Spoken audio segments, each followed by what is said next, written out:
Many years ago, many decades ago, a famous author penned in his book, as he reached the age of 50, a very famous author, best-selling works and novels, became very wealthy and famous.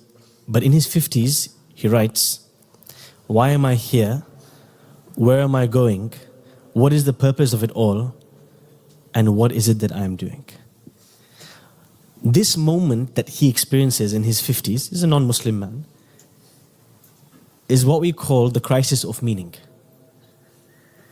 This crisis of meaning, the search for purpose, not knowing why I'm here, is the greatest cause of depression and sadness, anxiety in the 21st century. There is a word that the sociologists and the scientists, they give to this living a life where there's no purpose and no meaning. They call it nihilism. It's a belief system, a belief of no belief. Why are you here? No clue. Eventually this catches up to you. People don't find meaning in their life. They don't find purpose in what they're doing. They don't find meaning in their suffering. It drives them to the point where they're ready to go and give it all up.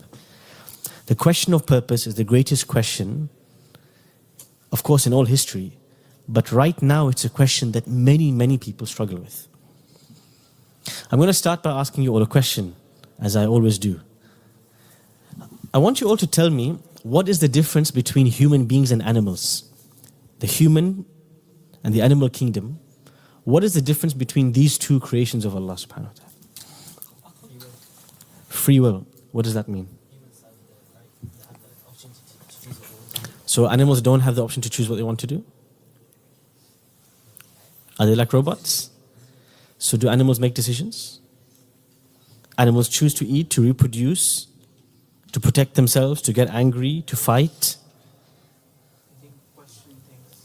Question things? Explain. You're saying animals don't question things? Yeah, they question the status quo. Okay. You're saying that a rat doesn't wake up and say, why am I here and where am I going? Okay. Any other ideas? They don't have a brain? What is the aql? Sorry? Yeah, what is aql? You tell me.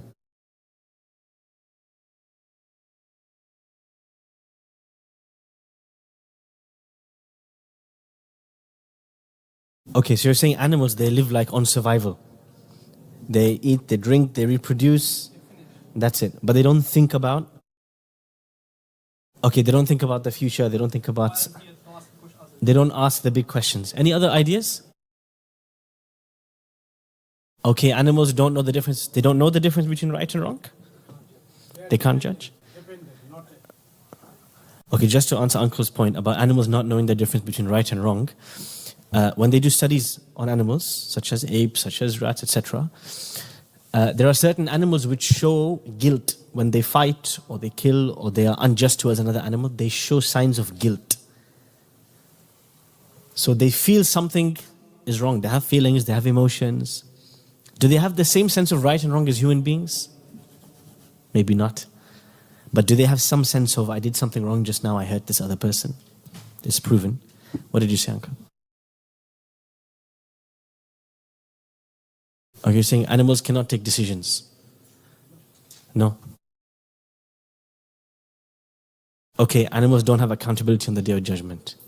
Anybody else? We'll take one last one. Yes, brother, at the back here. Purpose? Animals don't have a purpose? Their purpose is different to ours? That's true. Summary of all of your answers. What's the difference between the humans, that Allah created the human being and He created the animals? Sorry? We're coming, bro. Relax. Okay. You went to the end of the talk and I'm... Who showed him the mark scheme? Alhamdulillah. Okay. The difference between animals and human beings, all the scientific, biological, physical, chemical, sociological studies of animals, first of all, there are many similarities between humans and animals. Animals communicate. Animals can reason. They can work out problems. Animals have compassion. They have empathy. They help each other. They fight with each other. They compete. Some dominate the other. You see two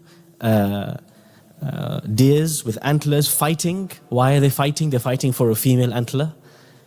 They make decisions on who to reproduce with, who to mate with, where to hide, where to live. They make decisions, they reproduce, they communicate, they reason, they have emotions. But everybody knows there's something fundamentally different between us and them. And it's what the brothers on this side of the room were saying.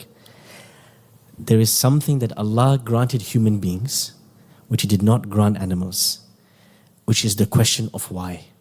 The ability or the desire for meaning and purpose. Animals survive, they reproduce, they eat, they drink, they compete, but they never think about why. You don't have animal places of worship, animal universities, animal libraries. You don't have animal existential crises. Why not? Because animals are not, they don't have that capacity, that higher order consciousness that Allah gave human beings to ask why. And this is the essence of what Allah gave human beings, something that He did not give anybody else. Allah says, وَيَسْأَلُونَكَ عَنِ الرُّوحِ O Muhammad ﷺ, they ask you about the soul. قُلِ الرُّوحُ مِنْ أَمْرِ رَبِّي وَمَا أُوتِيتُم مِّنَ الْعِلْمِ إِلَّا قَلِيلًا. Tell them the soul is from the secret, from the commandment, from the matters known to Allah, and you will only be given little knowledge of it. Animals are conscious, but are they aware of themselves? Are they aware of their ideas? Do they ask why? Do they yearn and search for purpose and meaning? No. That is something Allah granted to humans. Now, if you look at everything in the universe around us, you can tell when something has a purpose. And it's usually by design. For example, look at this handle on this door. Yeah, can you see this handle on this door? It's different from other door handles, right? Okay. When you see the handle on this door, what do you think you need to do to the handle? Push it down, right? Why? Have you seen any other type of door handle? What other types have you seen? Okay, there's ones where you have to pull. What else? There's ones that you have to twist. Yeah? Yeah, you always skip to the end, Sheikh. Okay, there's ones with remotes. Yeah, when you see a door with nothing to pull, push, turn, you got to look for a button somewhere. Sah? Yeah, like the lift, for example. You go to the lift, there's no handle nowhere. So you know, by design, you cannot pull it open. Anybody been into an old lift, those ones with that you actually have to pull open? Yeah. If you look at the world around you and any object created by human beings, manufactured by human beings, you can tell there's a purpose by design. It's been designed in a way to do something specific. To be pulled, to be pushed, to be lifted, to fall, to radiate, to insulate, to be soft, to be hard, to be harsh, to be frictionless, etc., etc., etc. So look at this microphone, for instance, that I'm holding. You can tell it's been designed in such a way for it to hold up this microphone. But at the same time, it's been designed, you see this enclosure at the top, for the microphone to move up and down, for you to move this up and down. It's been designed with flexibility for this particular motion. Where you see purposeful design, you see intention, you see deliberate design, not randomness. You see, sometimes my children, they draw paintings, they draw or they paint. And then they come and they show me the painting. It's a bunch of scribbles on paper. Yes? I know there was absolutely no thinking behind the drawing. It was just randomness. I have to say, wow, mashallah, what a beautiful painting.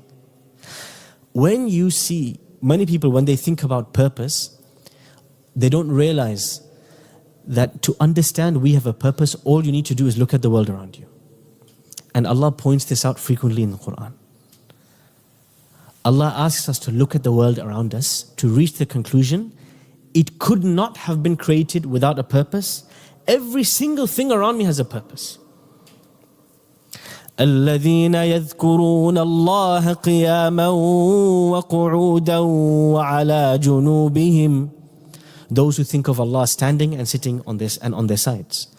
ويتفكرون في خلق السماوات والأرض ربنا ما خلقت هذا باطلا سبحانك فقنا عذاب النار. Allah describes that there are people who think of Allah standing, sitting and on their sides. And they think deeply about how this universe was created, and then they reach a conclusion, oh Allah, you must have made all of this for a purpose. Just like I can see that door handle was made to be pushed, that door handle was made to be pulled, this was made to hold something.